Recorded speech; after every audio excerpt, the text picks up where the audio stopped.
Calling all 90s kids, calling all 90s kids. Strap in for a trip to Hillwood as we go over one of the staples of Nickelodeon animation, Hey Arnold. Hey Arnold first aired back in 1996 on October 7th. 5 seasons and 100 episodes later, the show officially ended on June 8, 2004. The show was immensely popular, spawning 2 movies, one of which came about in 2017, a whole 13 years after the show's departure. So with that, put on your nostalgia hats and hit that subscribe button as we dive right into Hey Arnold. Move it, football head! Hey Arnold! Where better to start than episode 1, Downtown as Fruits. But first, let's introduce the titular character, Arnold. Arnold is a cool, calm, collected, and extremely compassionate 4th grade boy that attends PS 118 with his friends. His unusually shaped head has granted him the nickname Football Head from his classmate and bully, Helga. Speaking of Helga, in this opening episode, she's in charge of the school play and she means business. Not everyone shares her passion for the different food groups though. And when it comes time for the play to begin that night, Arnold and his best friend Gerald play hooky and ride the bus all the way downtown. Only they're 9 years old with no money. Dressed as fruits, probably not the most ideal situation after all. At least let's get rid of these costumes. I can't. Why not? I didn't wear anything underneath. However, just as the boys mention their predicament, a car drives by and launches a paper bag full of money at them. Arnold and Gerald take the money and buy themselves some snazzy new clothes and run the pool tables at a nearby pool hall. He's 2 minutes late. Only the money they're using wasn't meant for them. And when the men that were meant to take the money discover Arnold and Gerald have been using it, they chase them out of the hall. The boys end up finding refuge in Zamboni Jones's psychic palace. Here, Arnold realizes how he's wronged Helga, and the boys return to school to finish the play to make up for their absence. Wait till I get my hands on you, Arnold, you beautiful creature. Next, let's jump into the episode The Little Pink Book to learn a little bit more about Helga. The episode opens with Helga doing the most classic of all bullying activities, spitballs. But to Helga, Arnold isn't just the target of torment, he's in fact her super secret crush. Nobody is allowed to know though. In the classroom, my heart doth swoon, and yet I want to beat your face in. Else it might tarnish her reputation of toughness. Matter of fact, Helga's crush on Arnold runs so deep. She often writes poetry and thinks in Shakespearean monologues whenever she writes about him in her diary. With this in mind, you can imagine Helga's panic and despair when she realizes she left her little pink diary on the bus with Arnold and Gerald. Oh, yikes. Whose wet hot lips do I want to taste? 3 guesses, stupid. Arnold, Arnold, Arnold! Lucky for Helga, she never actually signed her name in the book, except for one little acrostic poem at the back. This means that the boys have no idea who this mysterious wordsmith is that has a crush on Arnold, but they will stop at nothing to figure it out. Ruth McDougal was there. Ruth! Arnold.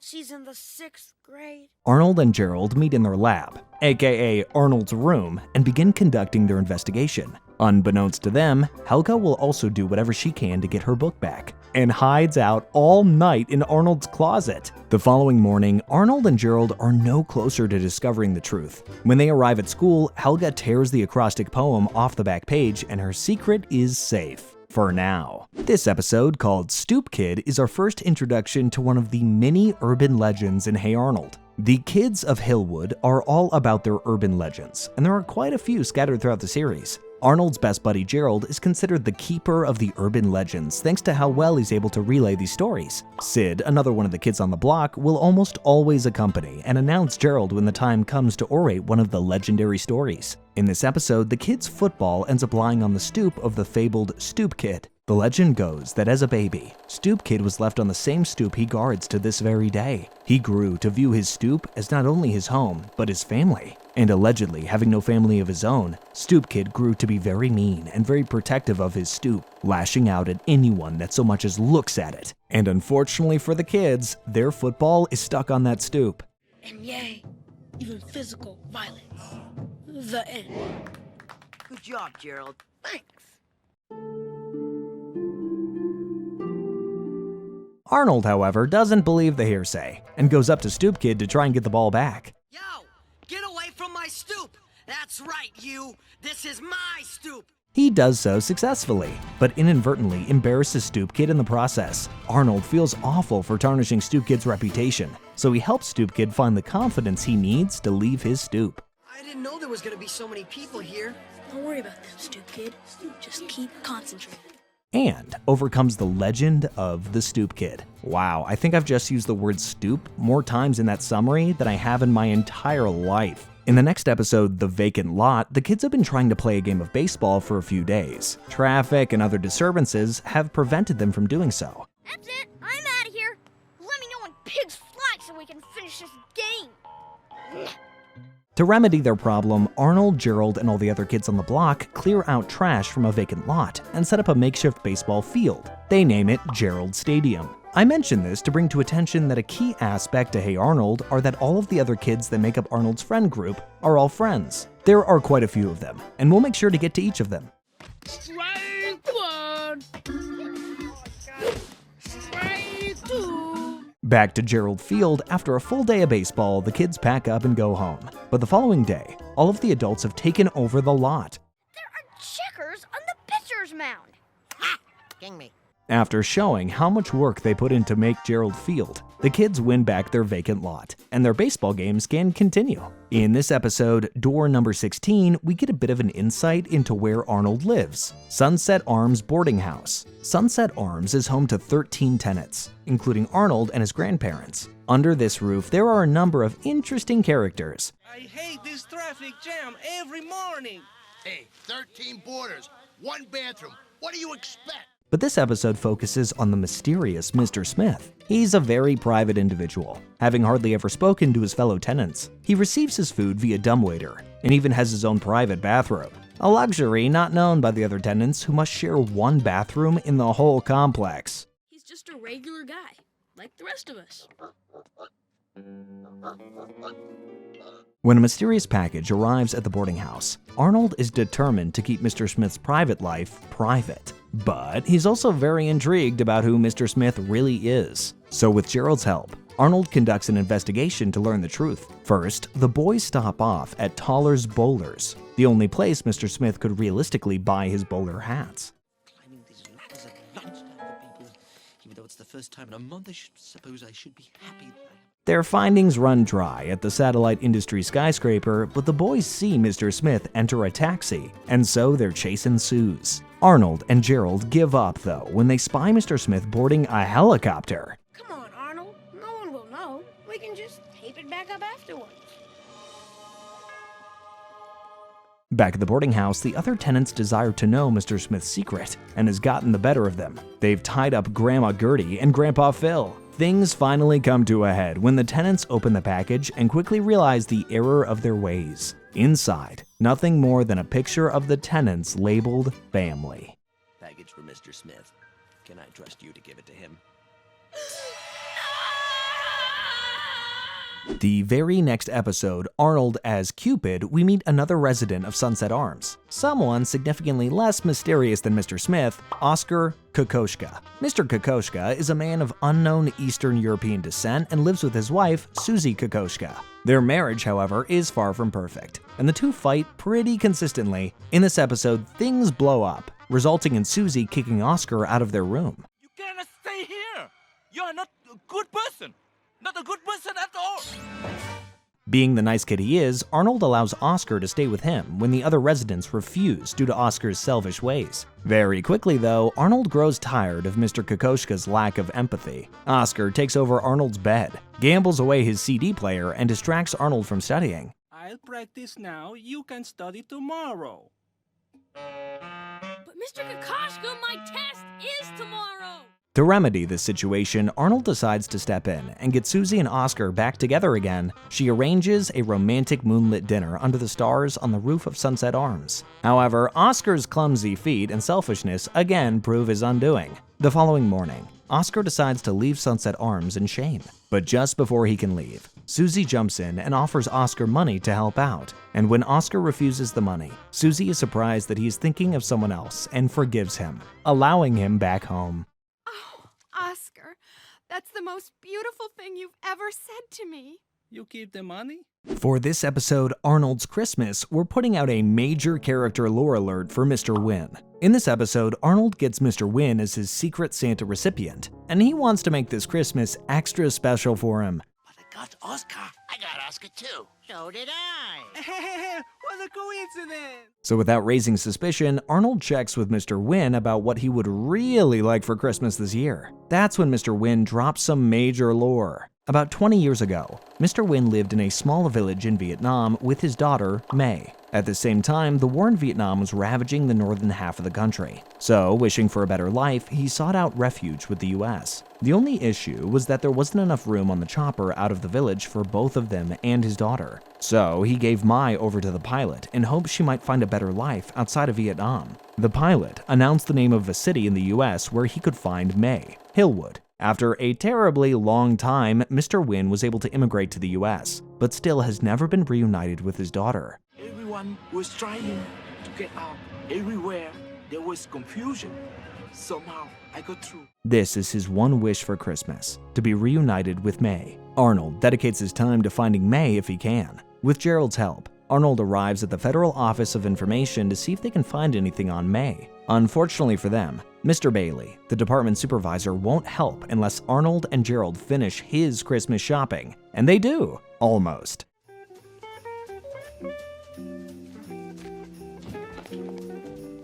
They nearly finish the list but miss one key item, a pair of Nancy Spumoni signature snow boots. Without this item, the deal between them and Mr. Bailey is off, therefore no chance of finding May. I mean, at this point it would take a Christmas miracle, and a Christmas miracle they will get. While Arnold and Gerald were out and about trying to find these boots, Helga has been scouring the mall looking for the perfect gift for Arnold. From Helga, and his uniquely football-shaped head will fill with thoughts about me, Helga Pataki. When she overhears Arnold's plight, she thinks that by getting these boots to Mr. Bailey, Arnold will again believe in Christmas miracles. She then decides to take the boots she received for Christmas to Mr. Bailey. But if you leave now, that little football-headed kid will never believe in miracles again.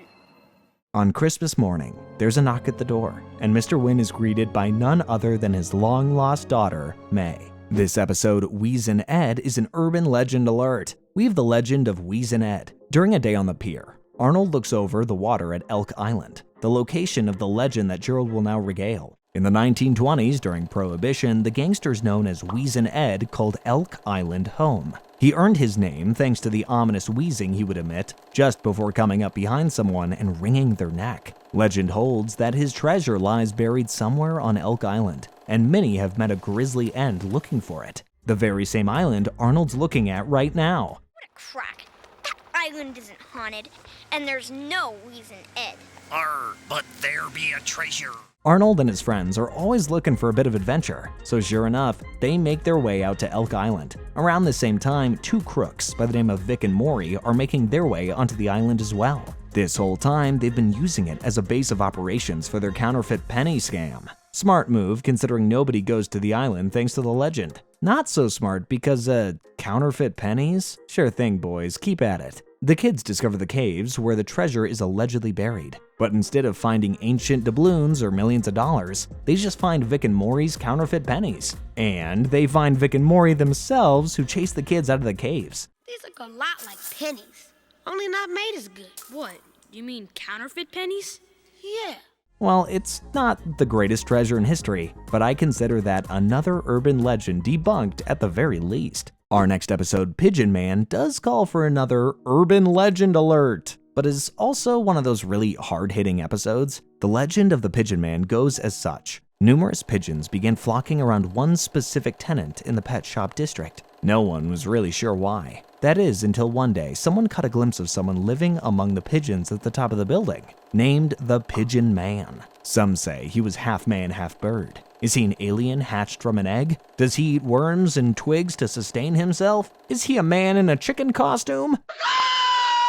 Nobody knows for sure. Nonetheless, the pigeons flock there, which means that someone cares for them. That someone is the Pigeon Man. So what's your point? The point is, he's one crazy psychopathic freak. And today, Arnold's pet carrier pigeon Chester is injured, and Pigeon Man is the only person Arnold can think of to help him. The reality of the Pigeon Man is a lot less mystical and legendary than the stories would have you believe. When Arnold approaches the figure with Chester, it turns out he's simply a hermit that prefers the company of pigeons. The next day, Pigeon Man has returned Chester to health and regales Arnold with the story of his childhood. He too attended PS 118, and during his time there, he was incredibly intrigued by birds. His friends, however, found his fascination too weird and they stopped talking to him. This has left Pigeon Man to prefer the company of birds over people. I've seen you and your friends around the neighborhood, Arnold. The kids remind me of me when I was growing up over on 23rd Street. By the end of their time on the building, Arnold invites Pigeon Man out for some pizza. While Pigeon Man is away from his home though, Harold, Stinky, and Joey decide to go up there and play a prank. But they actually completely destroy the entire scene, leaving feet everywhere and broken roosts. When Pigeon Man and Arnold return, they are appalled at the chaos before them. Pigeon Man talks with Arnold about the cruelty of some people, and how it's why he prefers to live alone, an outcast from society. Pigeon Man can understand birds. He can trust birds, but the same can't be said for people. With his home ruined, Pigeon Man decides it's time for him to leave. But before taking off, he tells Arnold that his kindness has helped him regain a little bit of faith that people can be good. Hello, my little pigeons. I wish I was a pigeon. Nonetheless, Pigeon Man has a duty to help the birds, and so his pigeons gather around him and they fly off into the sunset. For our next episode, Olga Comes Home, we get a glimpse into the home life of the Pataki family. Olga is Helga's older sister and former student of PS 118. She was practically universally loved by the whole community during her time in Hillwood, and is now residing out of state for college. Although, as I'm sure you've gathered from the title, Helga's older sister is coming home. Only Helga is none too excited about it. You see, Olga is essentially the favorite child of the Pataki family, always getting all the attention and praise for her performance in academics and the like. Praise and attention that Helga does not receive from her parents. You're growing into quite a lovely young lady. Yeah, I'm a real beauty. This has created a sort of rift between the sisters, and Helga decides as a way to get back at her older sister, she's going to change the grades on her report cards from the honorable A+ to the awful B+. Now that is devious. This sends Olga down a spiral of sadness and dejection, as though she's a failure. So, I guess you're pretty depressed, huh? The Pataki parents do whatever they can to try and cheer her up, but nothing works. Helga is absolutely elated with this new version of Olga at first, but when Arnold steps in as the voice of reason, she confesses to her older sister. And to the surprise of Helga, Olga decides not to rat out her little sister. According to Olga, all the praise and attention she gets from her parents is actually a bad thing. It builds up a lot of pressure on her, and she often feels worried about what would happen should she fail to live up to their great expectations. Although Helga felt that her sister was always been treated better, by the end, the two seem to have strengthened their bond. Arnold, so moral, so compassionate, so giving. If only I were good and kind like that. But I'm not, so that's that. Jumping right into the next episode, Sewer King. So far, we've met a load of interesting people from Hillwood. These wacky and kooky characters are a lot of what gives Hey Arnold its charm. But perhaps one of the wackiest is the man that goes by the name Sewer King. I'm sure you guessed it, he's the king in the sewers. This day, Arnold is tasked with retrieving Grandpa Phil's watch from the jewelry store. When he's interested by a hole being dug for construction in the sewers, he accidentally drops the watch in.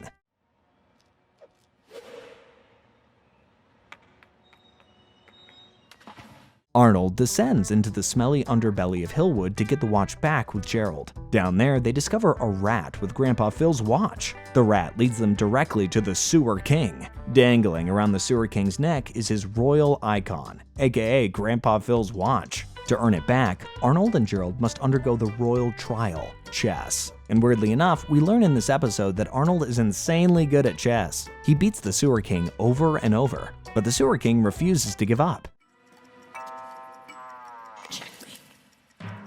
8 out of 15? Eventually, Arnold and Gerald get the watch from around the king's neck and successfully make a great escape from the sewers. Moving right along is the next episode, False Alarm. We get to meet a few more of Arnold's friends, starting with Eugene. Eugene Horowitz is a naturally optimistic and plucky boy in Arnold's grade. He's generally pretty positive despite the trail of mishaps that tend to follow him. And in this episode, another little mishap leads directly to him. Someone pulled the fire alarm, and all signs point to Eugene. But was it him? To find out, the class is brought to a makeshift courtroom. Defending Eugene, we have Stinky Peterson, the southern boy of their class. And on the jury, all of the other kids that make up Arnold's friend group. I said, Eugene, you're gonna fry. I didn't do it. The jury convenes in the library, and Arnold is convinced that Eugene is in fact innocent. The kids decide to go over the evidence one more time. Most notably, one piece of evidence was a Wanky Land pencil. Wanky Land is a local amusement park that Eugene was very specifically banned from thanks to his affinity for bringing misfortune and accidents. Therefore, the Wanky Land pencil cannot be his. The Wanky Land pencil. Everyone knows Eugene. Arnold's clever reasoning begins to fluster one of the other members of the jury, Curly. Curly is, at times, quite the oddball, and known for bizarre behavior. Often, it is the case that Curly serves as a minor antagonist throughout the show, and today is one of those days. After Arnold deduces that the fire alarm wasn't Eugene, Curly snaps and confesses that he set Eugene up as revenge. Some months back, Eugene borrowed and destroyed one of Curly's pencils, the Wanky Land pencil, and ever since, Curly has been trying to find a way to enact his revenge. By the end, though, Eugene's name is cleared from the record, and justice has been served. That's right. I did it. I pulled the fire alarm. The final episode of Season 1, Arnold's Valentine, sees Arnold caught in a love triangle, or, well, a square. As you may have guessed, it's Valentine's Day in Hillwood, and love is in the air. Arnold is absolutely smitten with Ruth McDougal. Miss Slovak, what if we don't really care about anyone? What if we have never experienced love?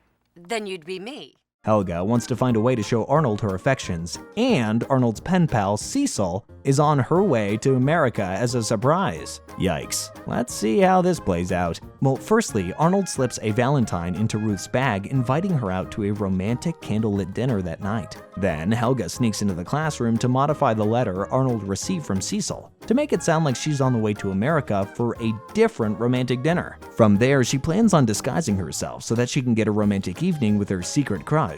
Only Cecil actually is on her way to America. Uh-oh. This could get messy. If there's one thing I know about Arnold, it's women. Hey, Carla, what's going on? Stuff it, Squirt.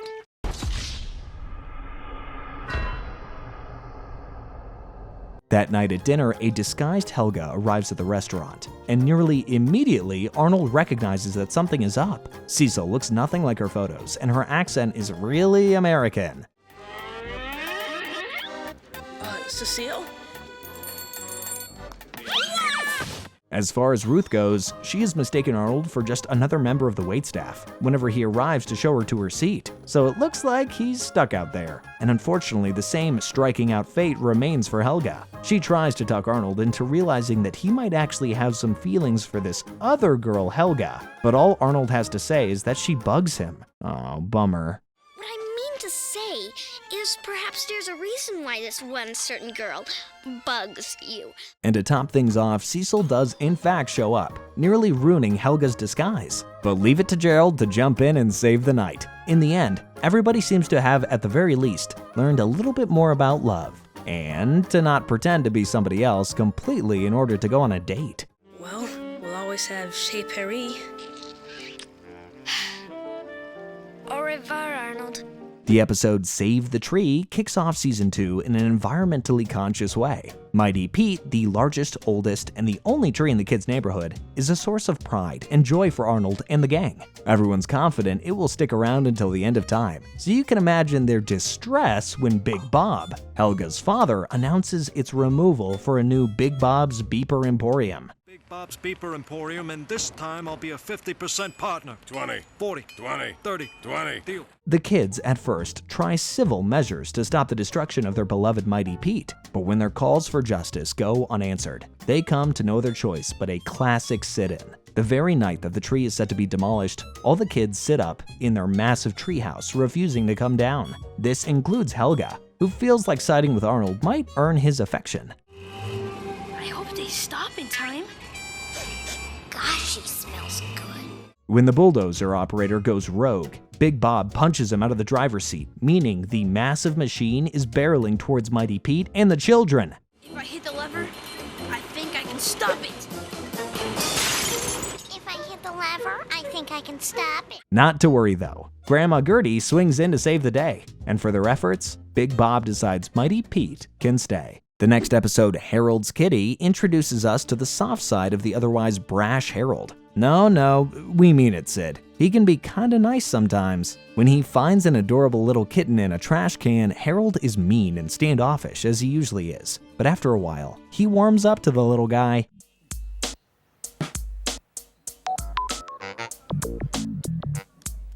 Soon enough, Harold has grown attached to the kitten, and he's named it Cupcake, and the two become best buds. Just a boy and his cat. How lovely. Unfortunately for Harold though, the kitten did have a collar and does rightfully belong to a different owner, Mrs. Ryle. Harold refuses to return Cupcake, and soon enough we have a standoff with Harold locked in his house and everyone else standing below trying to get the kitten from him. Even the police. What? This is Animal Control Air 1. Come out with the cat and your hands in the air. Although things seem to be getting out of hand, Arnold is able to talk Harold down and return the kitten back to Mrs. Ryle. The episode Big Caesar calls for an urban legend alert. I like that. I'm going to keep doing that for the rest of the video. The legend in question, none other than Big Caesar. The tale goes as such. During the age of dinosaurs, there swam one fish so big, so mean, that the ancient Romans named him Big Caesar. However, as the plates shifted over the years, Big Caesar's hunting grounds grew smaller and smaller as new continents formed. Nowadays, it is said Big Caesar resides in the local lake, waiting for the day the plates shift again, so he might be able to return to vast waters once again. There could be a prehistoric fish in City Lake. Yeah, right. Yeah, that's right. And we're gonna catch him. Now, I know that story sounds pretty impossible, but even Grandpa has a tale about Big Caesar. In a real Moby Dick sort of way, Grandpa Phil has had an encounter with the massive beast, and he has been eager and waiting for the day he can get back out there to take down the beast. When it comes time to get on the water, things are relatively quiet at first. That is, until a massive beast flies over Arnold and Gerald's swan boat and pulls them all across the water. Big Caesar thrashes and splashes, puts up the best fight he can, but in the end, Arnold and Gerald actually catch him. They head back towards shore. But before they can get there, Arnold's compassion trumps his desires for fame and fortune, and he releases Big Caesar back into the water. Another day, another legend for Arnold. Our next episode, Miss Perfect, is one of those more emotional episodes that hits you right in the feels. A new girl just moved into town from the country, Lyla Sawyer. She's very sweet and very polite, but also incredibly shy and nervous. She's a new girl in a new city attending a new school. Helga and the other girls initially jump in to try and take Lyla under their wing to show her the ropes of how things work at PS 118. You've got a lot to learn, Lyla. We run things around here. Me, Rhonda, Phoebe, and all the other girls. We all get our own territory cut out for us. However, their generosity quickly turns to jealousy, as Lyla shows intelligence that rivals Phoebe, fashion that rivals Rhonda, and seems to be liked by just about everyone in school. How dare she, right? After a number of failed pranks, the girls finally hit their last straw with Lyla's quote-unquote perfection and humiliate her in front of the entire cafeteria, causing Lyla to run out of the school in tears.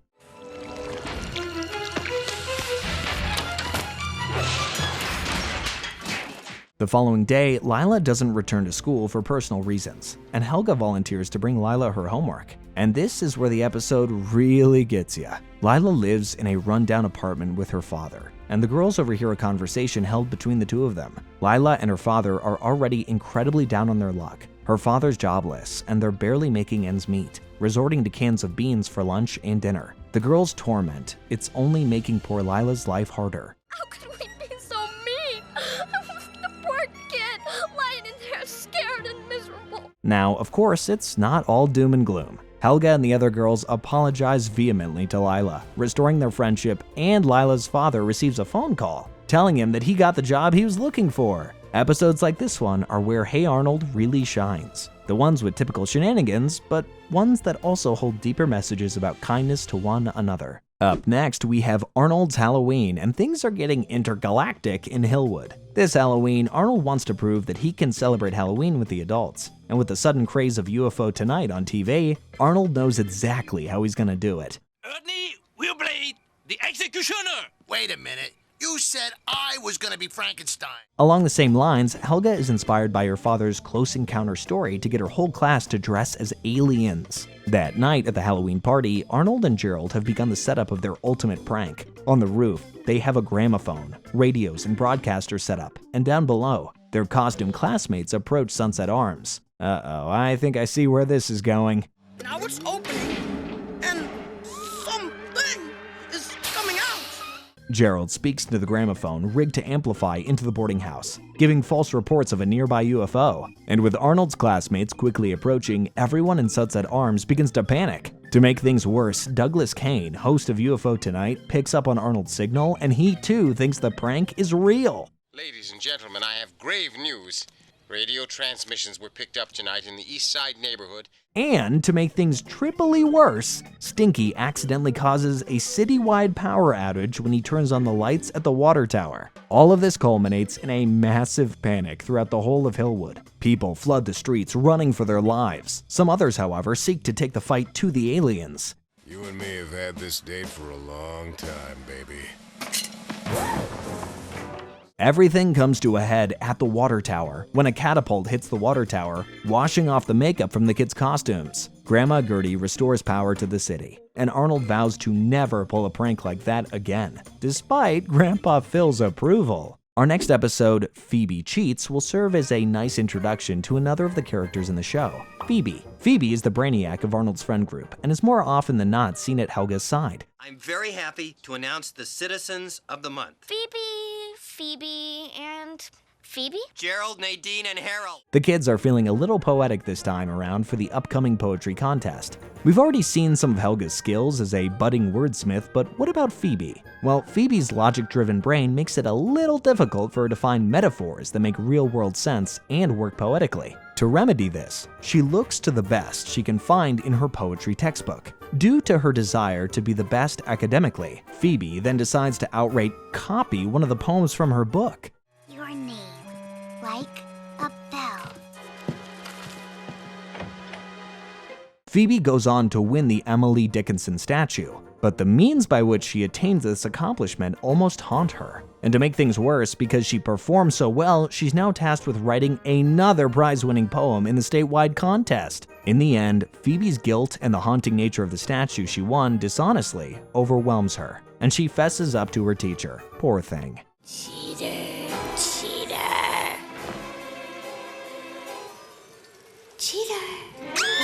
But hey, she learned an important lesson about honesty, and I'm sure we all did when we first watched this episode. Moving right along, the episode Rhonda's Glasses will serve as our next stop on the Who's Who bus of Hey Arnold. The fourth grader in question, Rhonda Wellington Lloyd. Speaking of the bus, that's where this episode kicks off. There's a less-than-friendly dynamic on the bus for the kids of PS 118. Those categorized as geeks sit in the back, while the front is reserved exclusively for the popular kids. Rhonda is one of those popular kids, and she likes to make sure everyone knows it, refusing to allow anyone that looks even a little bit geeky to sit anywhere next to her. Unfortunately for Rhonda though, her status as a cool kid is about to change dramatically. During an eye exam at school, Rhonda finds out that she needs glasses. Gulp. Yeah, glasses. Which is apparently social suicide in Hillwood, because Rhonda and Rhonda's mom nearly have a meltdown at the optometrist. Buckley, dear, we've got some truly dreadful news today. I'm still reeling.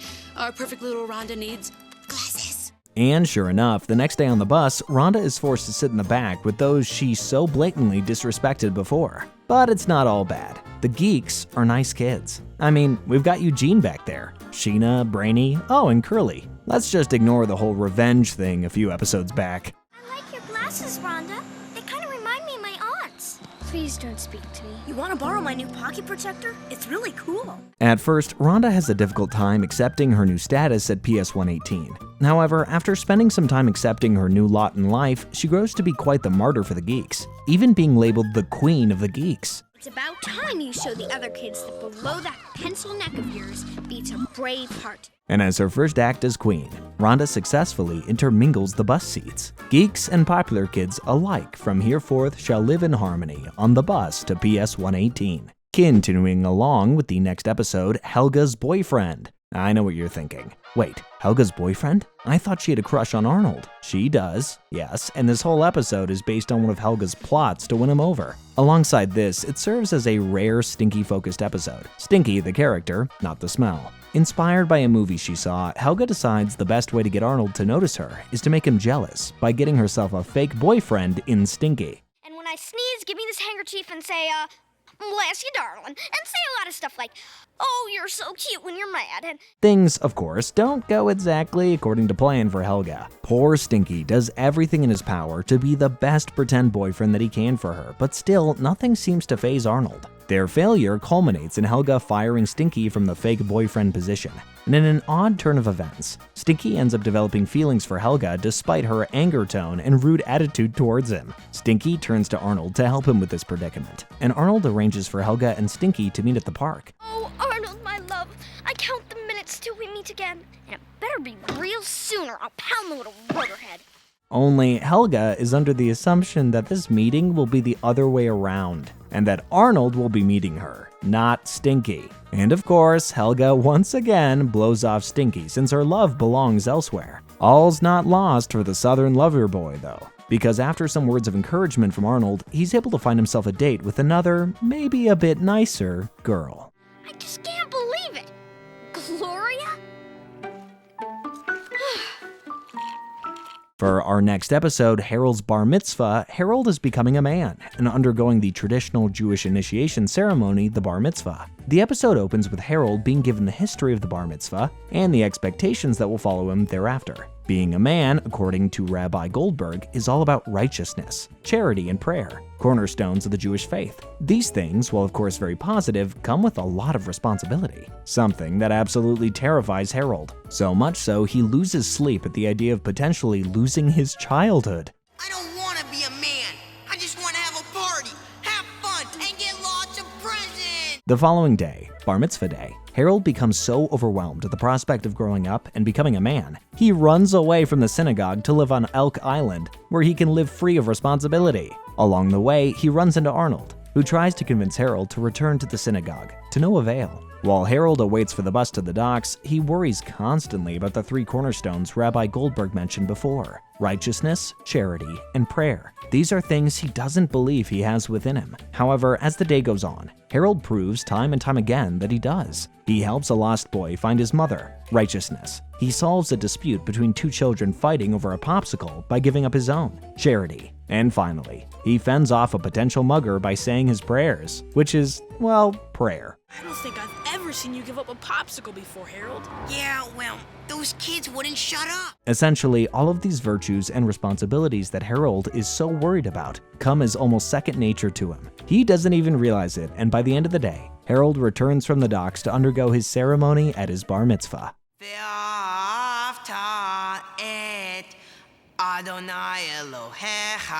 This next episode, Four-Eyed Jack, calls for another urban legend alert. The legend, this time around, is told by Grandpa Phil. It goes as much. Four-Eyed Jack was a former tenant in Sunset Arms with the notable trait that he always had to wear his glasses. Four-Eyed Jack really liked free-fried beans. Like, really liked them. Even began looking for new experimental ways to cook them. Then one fated night, his pressure cooker exploded and nobody ever saw him again. But legend says that on dark and stormy nights, his ghost wanders the boarding house in search of his glasses, reeking of refried beans. Ooh. Arnold, ever the optimist, thinks that if he can return the glasses of Four-Eyed Jack, he might be able to put the spirit to rest for good. Hey, be careful with those glasses, short man. And with tonight being one of those dark and stormy nights, he and Gerald go ghost hunting in Sunset Arms. Their investigation runs mostly dry, as the kids don't run into any former tenants, but just the current tenants doing miscellaneous activities. And it all culminates in Arnold, Gerald, and the other tenants exploring the house for Four-Eyed Jack.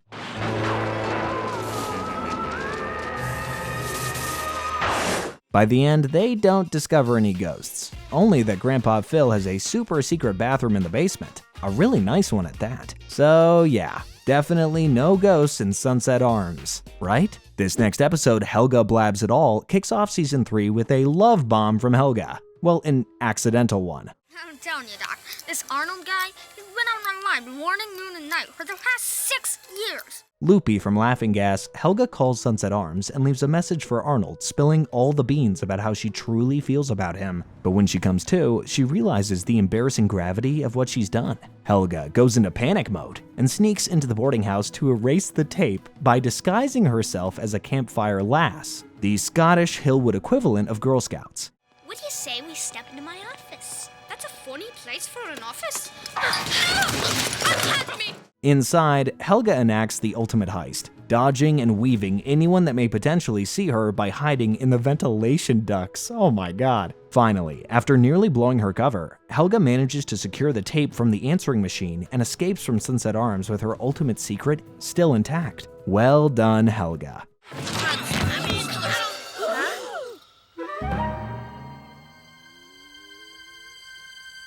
Moving along to our next episode, Stinky Goes Hollywood, the Yahoo Soda brand is the most popular brand in Hillwood. And today they're looking for their new spokes kid. Hundreds upon thousands of kids arrive at the auditions. Yahoo Soda. Just drink it. Next. Yahoo Soda. But only one catches the Yahoo executive's eye. Good old Stinky Peterson. As the new Yahoo spokes kid, Stinky enjoys a level of fame he never thought he would experience. Humble as ever, Ol' Stink was always under the impression he was just a regular boy, nothing special. Why don't you stop by the studio around 5? Okay. Ciao, Arnold.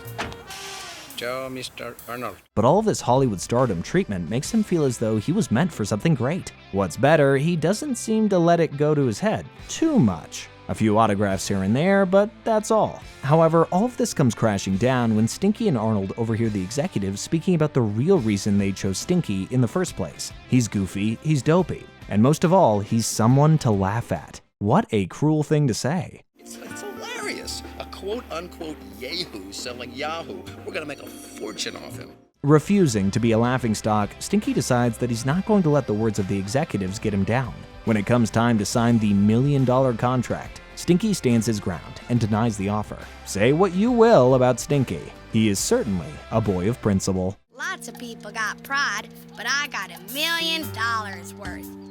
And the way I figure it, that makes me special. Our next episode, Curly Snaps, shows off the more unstable side of the oddball Curly. The role of ball monitor at PS 118 is one of respect and honor, being held responsible for the distribution and retrieval of all kickballs for recess is a great responsibility, and a position that Curly yearns for. And best of all, you decide who gets a ball.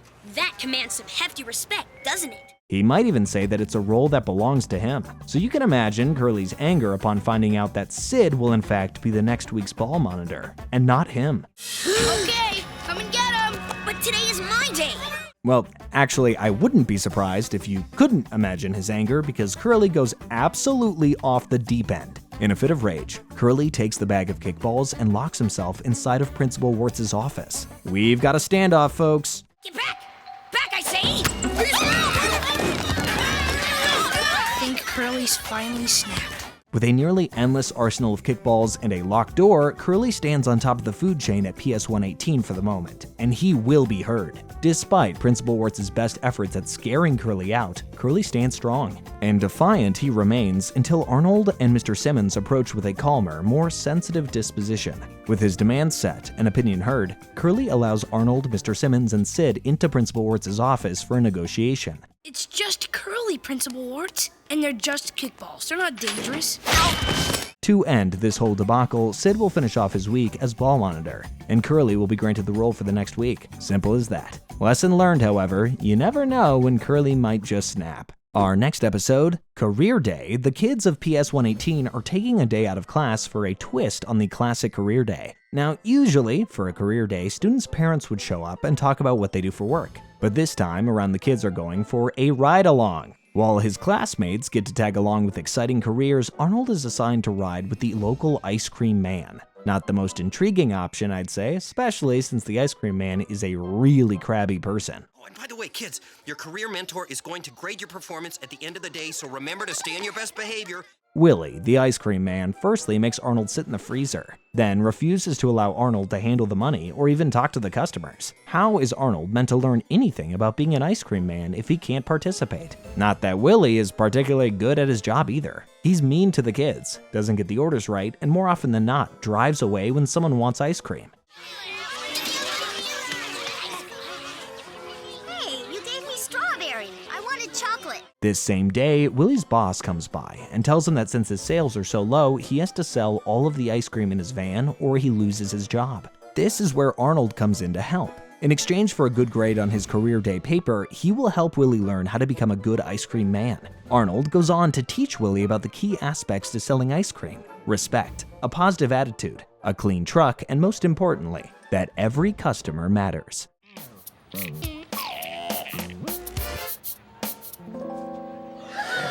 With Arnold's assistance, Willie sells half of his stock, and when they return to the front of the school where all the other kids are returning from their career days, he sells the other half. With Willie's job safe and sound, Arnold gets an A+ on a successful career day. For our next episode, we have Arnold's Thanksgiving, and things get a little kooky this time of year around Sunset Arms. I mean, let's be honest, things are always a little kooky at Sunset Arms. For Thanksgiving though, it gets especially so, because every year, Grandma Gertie is convinced it's a different holiday, the 4th of July. While this is, of course, just a goofy tradition, Arnold wishes he could have an actual Thanksgiving dinner for once, after Mr. Simmons gives a rousing speech about the meaning of the holiday. How sweet of you to notice.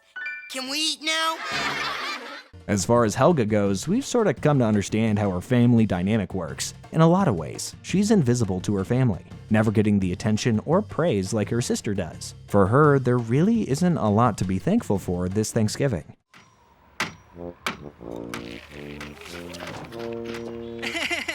With both of these scenarios in mind, it comes as no surprise that both Helga and Arnold decide to skip out on their family's Thanksgiving this year. The two wander around the city and the docks, wallowing in the misery that is their holiday. It must be some kind of sign, Helga. Maybe you're right.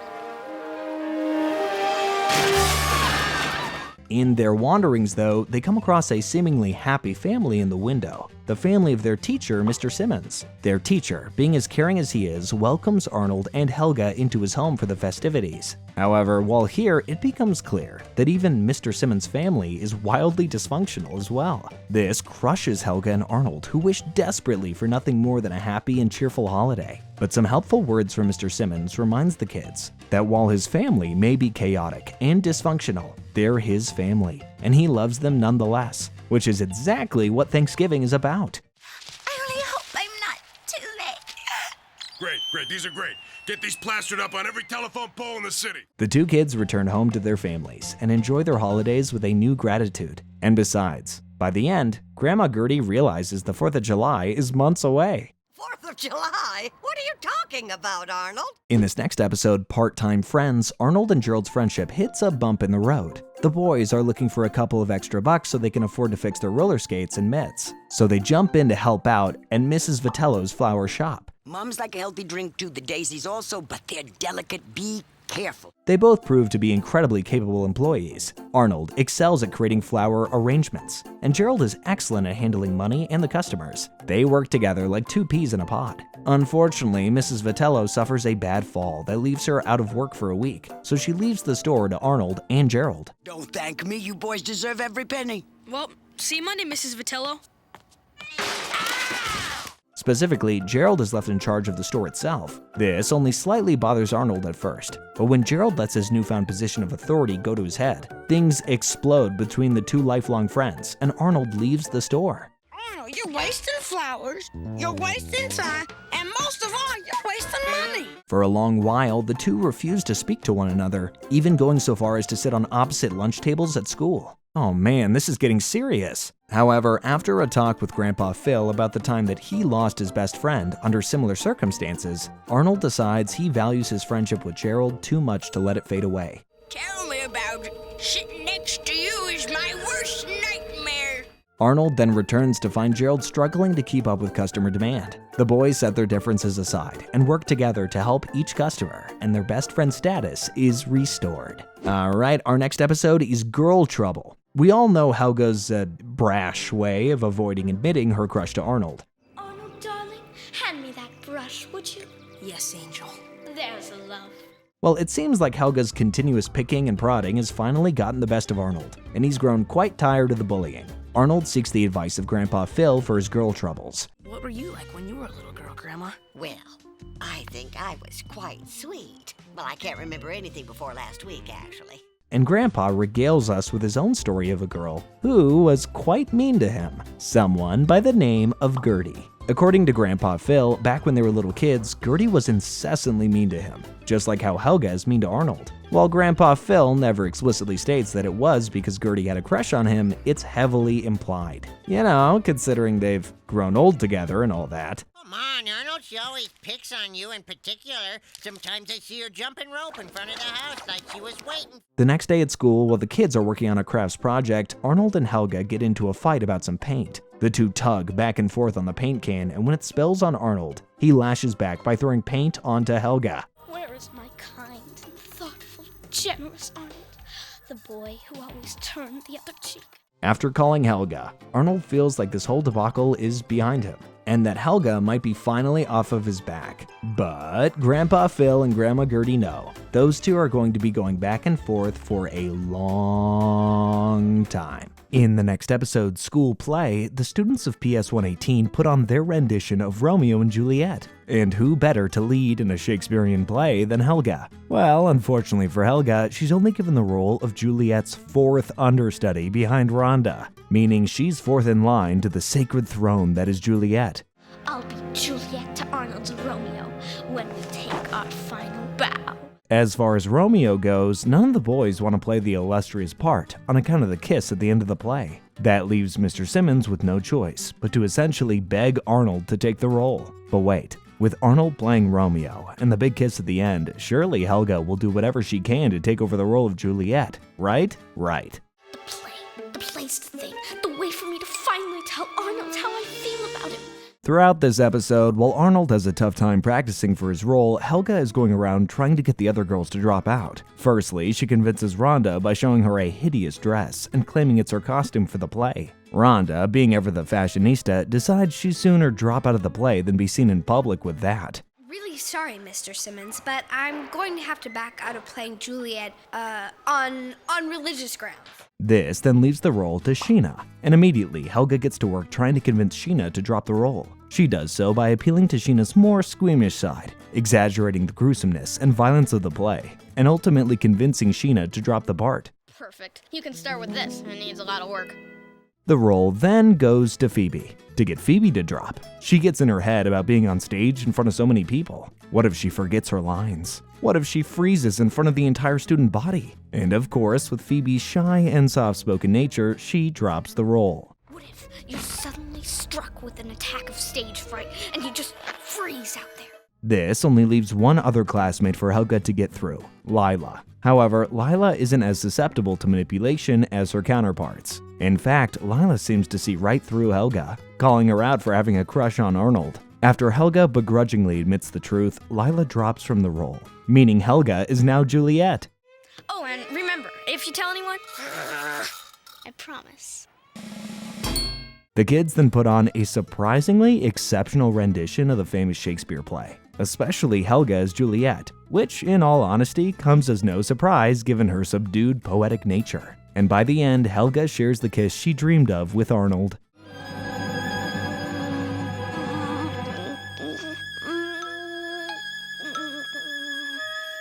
In our next episode, Big Gino, we get a look at a bit of the rougher side of PS 118. In this episode, Sid gets involved in some of the more unsavory types at school. You may have noticed Sid in the past few episodes as Gerald's herald during the urban legend episodes. Outside of this, Sid can best be characterized as a kind of paranoid and does tend to cause a bit of mischief. However, he is mostly a pretty friendly kid. Although based on some of his antics this episode, you might not believe us. Sid gets caught up being a lackey for the PS 118 mob boss, Big Gino. Throughout the episode, Sid slowly grows more brutish, threatening and extorting the kids around school. If I don't buy them, you'll hit me, won't you?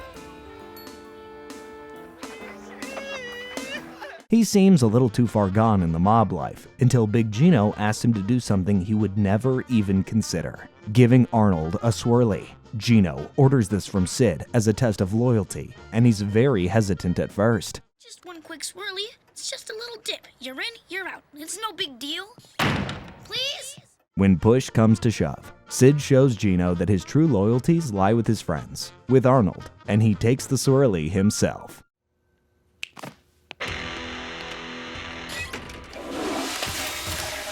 Our next episode, Weighing Harold, caps off Season 3. But more importantly is another episode that is surprisingly sensitive in the way it hits on real-world lessons. In this episode, Harold finds himself dealing with some major body image issues after overhearing Sid and Stinky's less-than-friendly comments about his weight. These comments send Harold down a spiral of shame and self-doubt that culminates in him booking a ticket into a weight loss cruise for kids.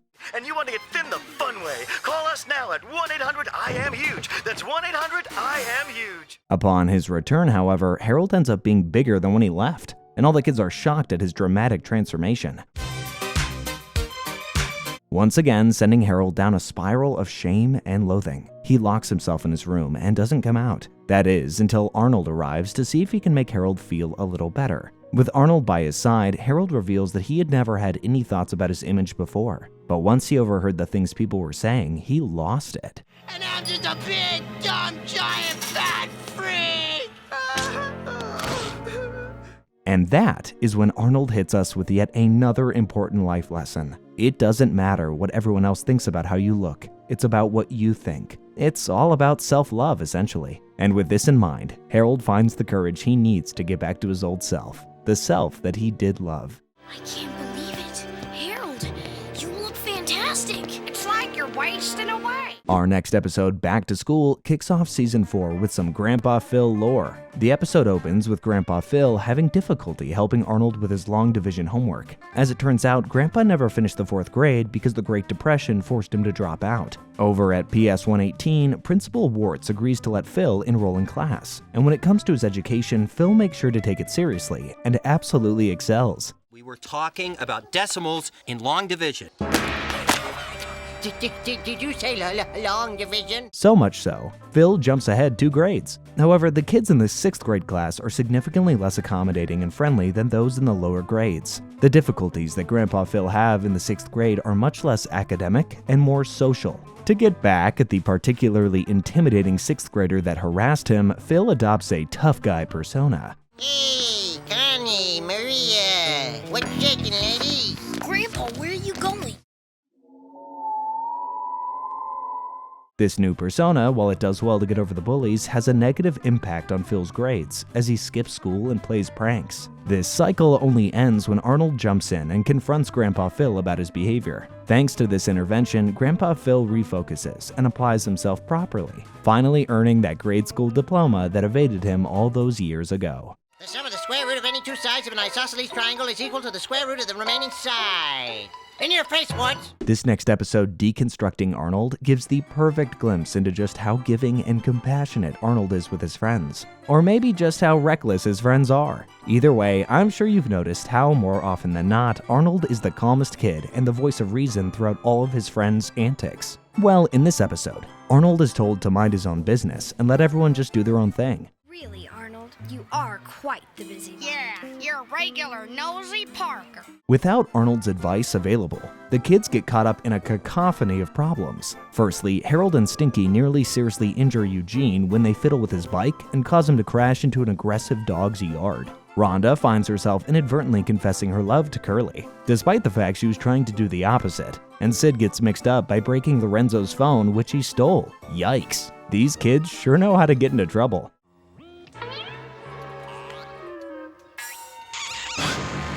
And of course, they immediately run to Arnold for some sage advice, but he agreed with Helga to stay out of everyone's business. With Arnold out of the question for help, the kids then decide to turn to the source of Arnold's absence, Helga. Helga's taken on giving advice is a lot less, caring and honest than Arnold's, a lot less. She urges the other kids to weasel their way around and find ways to shift blame and deceive those they've wronged. Of course, this approach backfires for everybody involved, and now their problems have become so much worse. How does that make you feel?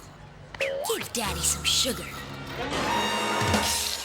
With their problems worsened and anger at Helga intensified, Helga has no choice but to convince Arnold to come back to being their source of advice. And with Arnold back on board as the local wise man, the kids find honest and compassionate ways to face up to their mistakes. Moving forward to our next episode, Fighting Families. In this episode, Arnold and the tenants of Sunset Arms compete in a game show, and this offers a glimpse into one of the more subtle themes of Hey Arnold, familyhood, and more specifically, non-traditional family dynamics. And the winner is Arnold! There seems to be a smudge over the last name. Upon hearing about their potential participation in a family game show, Mr. Wynn, Mr. Potts, and Oscar try their hardest to impress Arnold with their hidden talents. These interactions highlight the sort of dysfunctional and chaotic dynamic of the tenants living in Sunset Arms, but also highlights the idea that they all do consider themselves one big family. Hey, Arnold, how was school? By the way, I'm very good with facts and trivia. Did you know it took 2,873 bricks to make this boarding house? When it comes time for the actual show, Arnold's time is comprised of Grandpa Phil, Grandma Gertie, Mr. Wynn, and Mr. Potts, with Oscar on the sidelines as an alternate. Their opponent, a family from PS 119, serves as the exact opposite of Arnold's family. On the surface, they seem like the perfect family with matching jumpsuits, a real picture-perfect looking family. Great at the limbo. I'll go first. I won a limbo contest in 1930. At first, things go south for the Sunset Arms family as nobody can seem to get along, and the chaotic nature of their relationships causes them to fall behind. However, following a rousing speech from Arnold, the Sunset Arms family is able to pull themselves together for one another when it matters most, with everyone doing their part to even the score. On the other hand, the family from PS 119 begins to fall apart at the seams, with infighting and arguing. We're here to win. I said move it! Move it now, Missy! By the end, the Sunset Arms family's ability to put aside their differences for their love of one another places them at the top of the scoreboard, and they win the coveted game show. Our next episode, Headless Cabbie, calls for yet another urban legend alert. This time, we've got the legend of the Headless Cabbie, as told by Arnold. The story goes that on a misty autumn night, a cabbie was riding around in his carriage when he picked up a lady. This woman was in distress after losing her dog, so she had the cabbie ride through the park. This night, in particular, was quite cold, and so the woman offered the man her red scarf. Throughout the woods, the two of them could hear a dog barking, and the woman implores the driver to ride faster and faster. They see the dog and chase him through a tunnel, barely missing a man with a golden hook for a hand and veering away. The cabbie tries to regain control of the carriage, but the red scarf gets caught on a low-hanging branch, and before anyone realizes, the carriage is now being controlled by the Headless Cabbie. That's him! My doggy's down the hill! Go down there! Hurry! Hurry! Legends say that on a foggy autumn night in the park, you can still hear the dog barking, the wheels racing along the cobblestone, and the maniacal laughter of the ghost lady. And then, when it's too late, you'll see the carriage coming for you, being driven by the Headless Cabbie. Coincidentally, this is a particularly foggy night, and the kids have to cut through the park to get some ice cream. Fastest way. Don't be a baby. Come on, man. There's no horse and buggy, or laughing lady, or headless cabbie. Soon after beginning their walk, the kids come across a Scotty dog, just like the one from the story. Then, minutes later, a distant clomping noise can be heard, just like the sound of hooves on cobblestone. But luckily, it's just Eugene practicing his clog dancing in the park at night, for some reason. And just when things can't get any more coincidental, the kids approach the end of a tunnel, and along the outside, a man with a golden hook for an arm. The kids begin to run away, and Arnold tries to calm everyone down since the story he told was just a story, nothing more. Speaking of quinky dinks, Arnold, looky there. However, just as everyone begins to settle, a horse and buggy race through the fog with a Headless Cabbie. But as it turns out, there is no Headless Cabbie. It's just good old Ernie making an extra buck with Mr. Wynn. So there may be no Headless Cabbie, but I call that another urban legend conquered. Cabbie, I'd like a ride around the park, please. Yes, ma'am. I lost my Scotty dog a few weeks ago. Our next episode, Veterans Day, pulls us away from urban legends into a major lore alert for Grandpa Phil and Gerald's dad, Martin. As I'm sure you've gathered from the title of the episode, it's Veterans Day in Hillwood. For Arnold and Gerald, this is exciting for one reason, an extra day off from school. However, for Grandpa Phil and Martin, it's a day of remembrance and reverence for those that served in past wars. I'll never get to tell my story. Oh well, I'll have my dessert. Unfortunately for them though, it seems like most residents in Hillwood think similarly to Arnold and Gerald, simply happy to have an extra day off from work or school. To show the boys just what Veterans Day is all about, they decide they're going on a little road trip to the Capitol for the parade. Can you just for once tell the truth about what happened to you in the war, instead of one of your crazy made-up stories? On the way to the Capitol, Grandpa Phil regales the kids with his stories from World War I. According to Grandpa, he was the reason that American forces were able to breach through the German lines. His story goes that he was given a super secret mission to deliver spoiled Cam somewhere behind enemy lines. Spam is a delicious, nutritious, ham-based product enjoyed by millions of people all over the world for more than 50 years. However, en route, he was captured by German soldiers. With some reverse psychology and then reverse psychology, the Germans were convinced that the food was in fact good. The following morning, all the soldiers fell ill, and Grandpa Phil calls in his success to his superiors. Through this act, there was a breach in the German front line, allowing the American soldiers to march right into Berlin and ultimately win the war.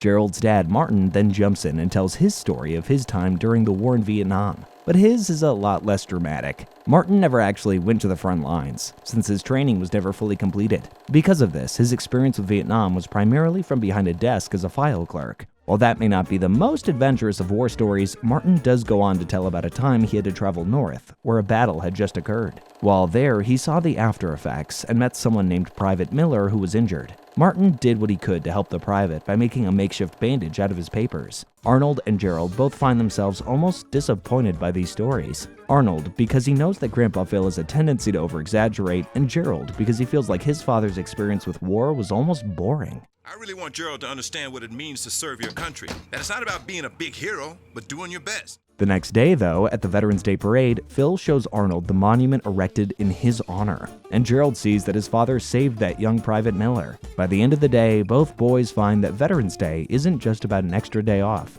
Instead, they get a new appreciation for the holiday. This next episode, Helga on the Couch, is another one of those episodes that just hits you right in the feels, and also calls for a major character lore alert for Helga. All the way back in Season 1, we touched on Helga's home life and her relationship with her sister. In this episode, Helga unpacks everything after being urged into therapy by Dr. Bliss. Of course, given Helga's tough exterior, it takes some time for Dr. Bliss to get through to Helga about her emotions.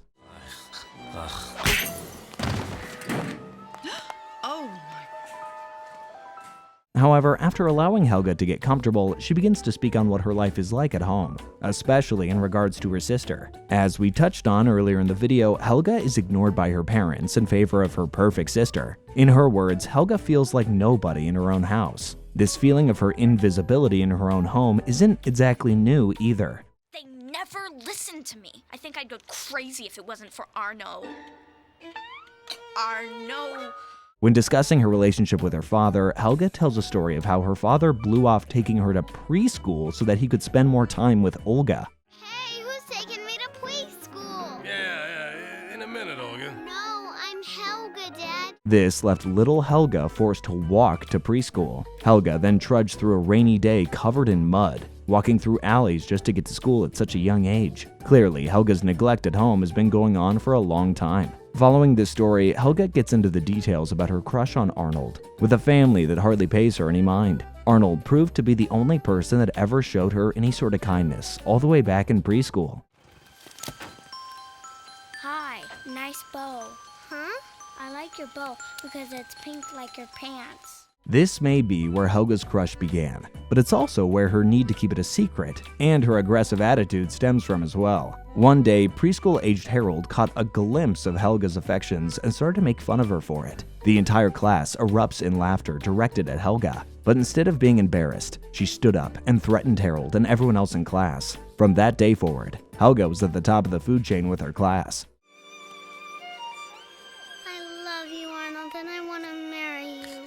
Helga's session with Dr. Bliss ends after she announces her love for Arnold out loud to another person, allowing a massive weight to be lifted from her shoulders, and I'd imagine an even heavier burden lifted from her mind. It's okay to be obsessed about him. You know, the shrines and stuff, the 3 a.m. vigils, the tantric spells. Our next episode, Parents' Day, continues the train of major character lore alerts, this time for Arnold himself. It's time at school for the Parents' Day Tournament weekend, a series of competitions where kids and their parents participate in various activities for a trophy at the very end. This proves to be a relatively sensitive subject for Arnold, considering he doesn't know who his parents are. Arnold has been living with his grandparents for pretty much his entire life. The only idea he has as to who his parents are comes in the form of stories Grandpa Phil tells him before bed. Are you coming too, Arnold? I mean, by bringing your grandma and grandpa as parents? Nonetheless, when it comes time for the tournament, Phil and Gertie are excited to be there to support their boy, Arnold. Things go well for the majority of the competition. That is until the very end when Big Bob gets way too competitive and slings some cruel words at Arnold, calling him an orphan boy. These words clearly stun and hurt Arnold deeply. We are not gonna let some orphan boy and his ancestors win this Parents' Weekend thing. You understand? And that night, he expresses his feelings to his grandparents. Grandpa Phil goes upstairs to talk with Arnold and regales him with the story of what happened to his parents, the real story. Arnold's father and mother were both scientists leading different research parties in the jungles of San Lorenzo when they first met. The two were so much alike, and when it came time to go to their separate ways back to their respective parties, it's as though fate stepped in. A rock nearly crushes Arnold's father and his companion Eduardo. The two are saved by Arnold's soon-to-be mother, and from that day on, Arnold's father and mother became inseparable.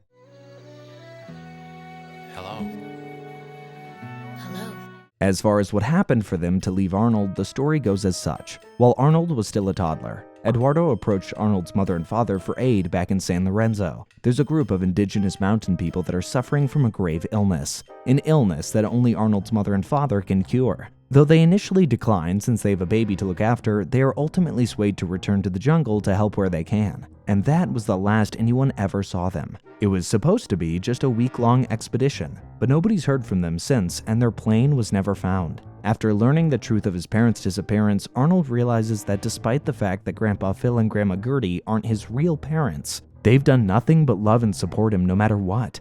We'll be back next week, little buddy. Then I'll take you to the park. Mommy loves you so much.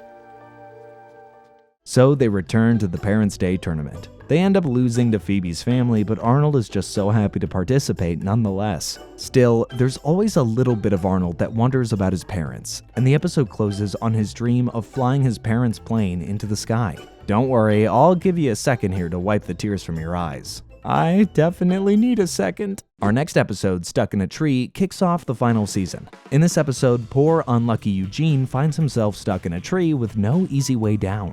Arnold, ever the compassionate guy, does what he can to help him, but inadvertently breaks a branch, trapping himself up there as well.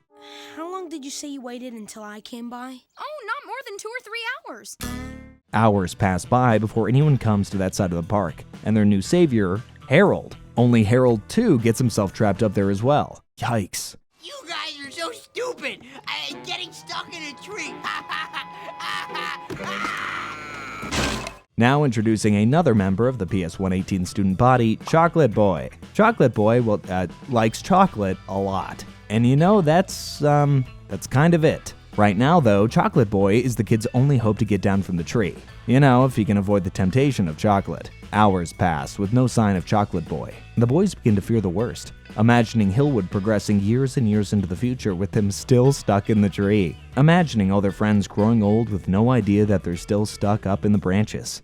I'm never gonna grow up or go to college or get married. I mean, who am I gonna marry, that squirrel? And just when all hope seems lost, Chocolate Boy arrives back at the tree, chocolate in hand and the fire department in tow. Our next episode, Chocolate Boy, takes that chocolate-crazed kid from the last episode and gives us a glimpse into some darker sort of themes. Yep, this is gonna be one of those hard-hitting reality-of-life episodes disguised as a cartoon. I'm sure you can guess the kid named Chocolate Boy really likes chocolate. Oftentimes, this is a source of bullying directed at him. And today, Wolfgang, one of the older kids, decides to play a little game with Chocolate Boy. Wolfgang says that if Chocolate Boy can go 2 weeks with no chocolate, he'll give him a 10-pound bag of chocolate. This proves a daunting task.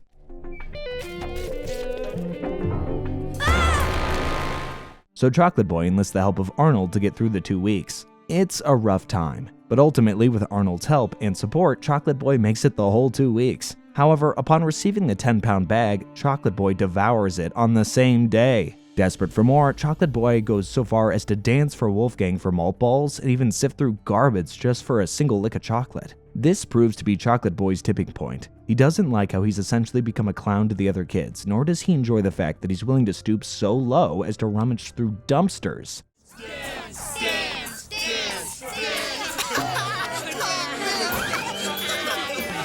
He needs a change. So once again, he approaches Arnold for help. The two try just about everything to end Chocolate Boy's obsession with chocolate. A slideshow of all the negative side effects, sweating the chocolate out of his system in a sauna, finding potential substitutes, but nothing seems to click. That is, until Arnold finds the root of Chocolate Boy's need for chocolate. These are okay.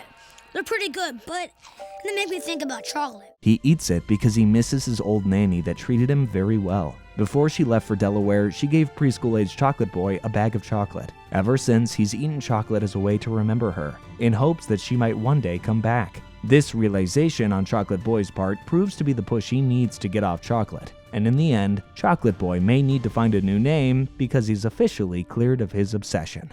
You seem to really like those radishes. Yeah, I really like them a lot. A real lot. Man, shut your... Moving right into our next episode, Married. In this episode, Rhonda deems herself a love guru with her origami marriage predictor. Through her origami device, Rhonda and the whole class is convinced that she knows who will marry who in the future. Oh, that's wonderful! I'm gonna marry Eugene! Oh, well, gosh, I'm sure we'll be very happy. Arnold takes a spin with the marriage prediction and is completely taken aback when the results come back Helga. He takes the test about 100 times, and the answer is always the same. Helga, Helga, Helga.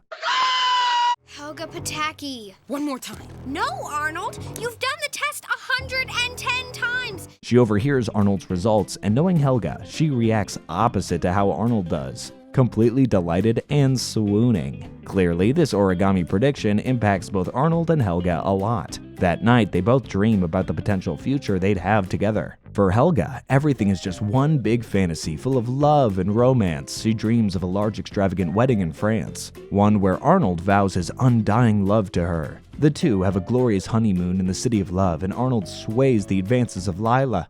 I'll win you back, Arnold. I'll win you back somehow.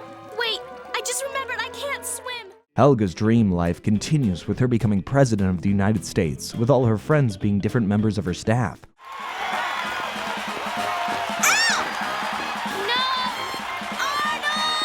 Where Helga's dream life is full of romance and success, it's also full of adventure. One night, while doing, presidential things, Secretary Phoebe bursts in to tell her that Arnold has been kidnapped. Helga immediately flies off on Air Force One to a castle in Italy. Here, Helga fights off ninjas and evades complicated security measures to reach her lover in the control room. As it turns out, the international villain that kidnapped Arnold is none other than Lyla.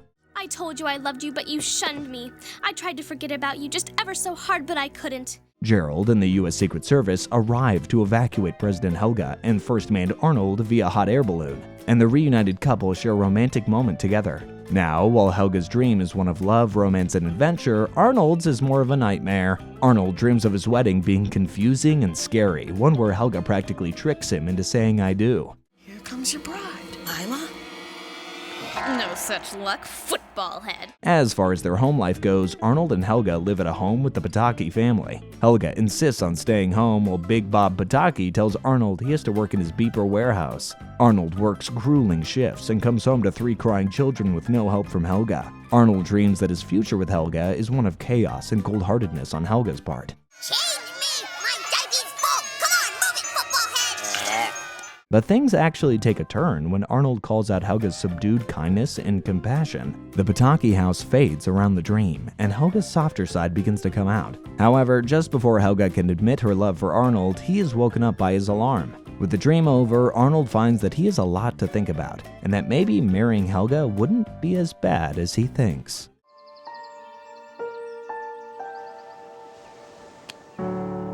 Our next 2 episodes, The Journal, are perhaps the most important character lore alerts of the entire series. In this episode, it's the anniversary of the day of Miles and Stella, Arnold's parents' disappearance. It's a tough day for Arnold because he constantly misses and thinks about them. After spending the large majority of the day sad and curious, Arnold decides it might be simply time to move on.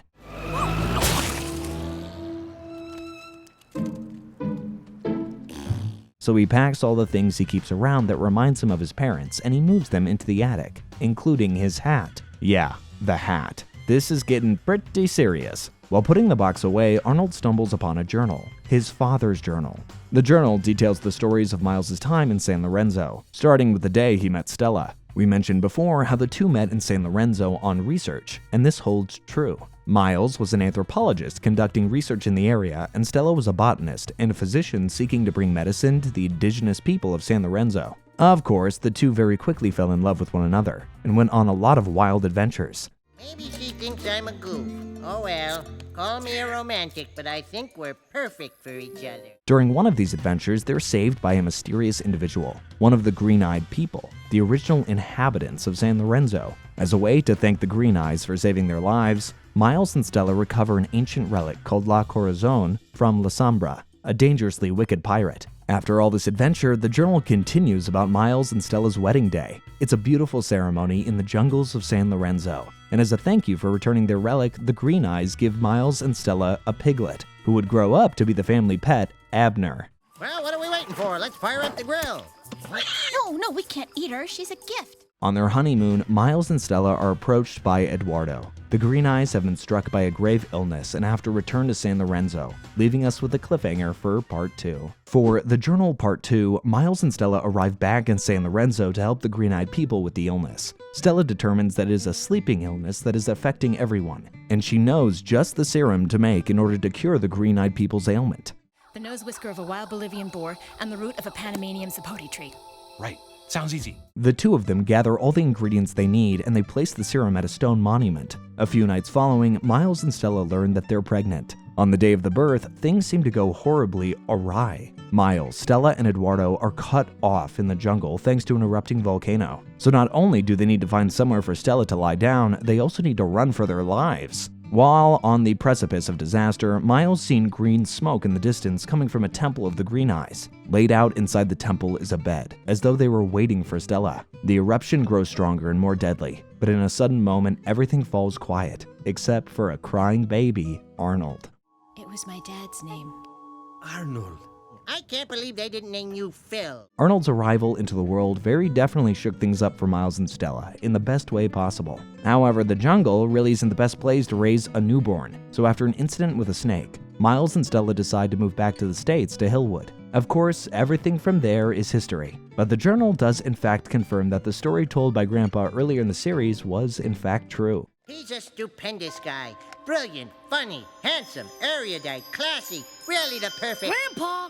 Eduardo did return to Hillwood to enlist the aid of Miles and Stella on behalf of the Green People. Although heartbroken at the fact that his parents are gone, Arnold is still overjoyed to have the opportunity to learn so much about them. In fact, Arnold learns a lot more than he expected, because just as the episode ends, he discovers a map at the end of the journal detailing how he could find his parents. But that is a story for another time. And with that, our coverage of Hey Arnold comes to a close. Feel free to like and subscribe for more videos just like this one, and remember, if you're ever in a pickle, what would Arnold do? Have a great day, and I'll see you next time.